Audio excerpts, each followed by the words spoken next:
પાલભાઈનું આ પણ સ્ટેટમેન્ટ હતું કે ત્યાર પછી અમે આ આંદોલનને લઈને જ રાજકોટમાં એક મીટિંગ કરવાના હતા. પરેશભાઈને પણ આમંત્રણ આપ્યું હતું અને કચ્છના મુદ્દે લઈને પણ અમે પરેશભાઈને આમંત્રણ આપ્યું હતું. બંને જગ્યાએ પરેશભાઈ આવ્યા નહીં અને એ પણ કહ્યું કે અમને પછી આંદોલનમાંથી મને ક્યાંક ને ક્યાંક અમને સાઈડમાં કાઢી મૂકવાની કોશિશ થઈ હોય એવું અમને લાગ્યું કે અમને આંદોલનમાંથી કાઢી મૂક્યા. આ પાલભાઈનું સ્ટેટમેન્ટ હતું. એના વિશે શું કહેશો?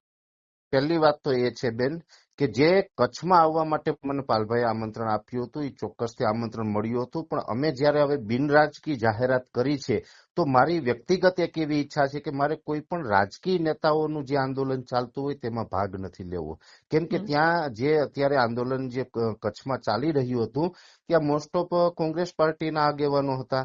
તો હું એવું ઈચ્છું છું, એણે એવું કીધું છે કે અમે તો કિસાન સંઘના અંડરમાં આંદોલન કર્યું છે, કોઈ પાર્ટીને લઈને નહીં. પાલભાઈએ એવું સ્ટેટમેન્ટ આપ્યું છે. મને બની શકે કે ત્યાં કર્યો હશે, પણ મને જ્યાં સુધી મેસેજ મળ્યો ત્યાં સુધી ત્યાં કોંગ્રેસના આગેવાનો વધુ હતા. બીજી વાત છે બેન કે કોંગ્રેસના આગેવાનો ત્યાં હતા તો એમાં ખોટું કઈ જ નથી, એની રીતે બરાબર છે કે એનું કારણ છે કે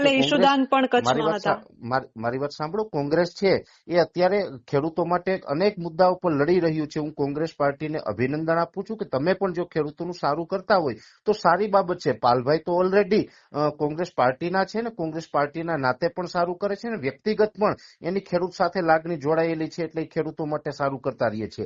એટલે એ લોકો જે કરતા હોય એમાં મારી ઈચ્છા એવી હોય કે ભાઈ સફળ થાય અને ખેડૂતોનું હિત થાય. પણ વ્યક્તિગત મારી ઈચ્છા એવી હતી કે કોઈ રાજકીય પાર્ટીનું આયોજન હોય ત્યાં મારે નથી જવું, એટલા માટે હું જે કચ્છનું પાલભાઈનું જે મને આમંત્રણ હતું એમાં પણ હું ન ગયો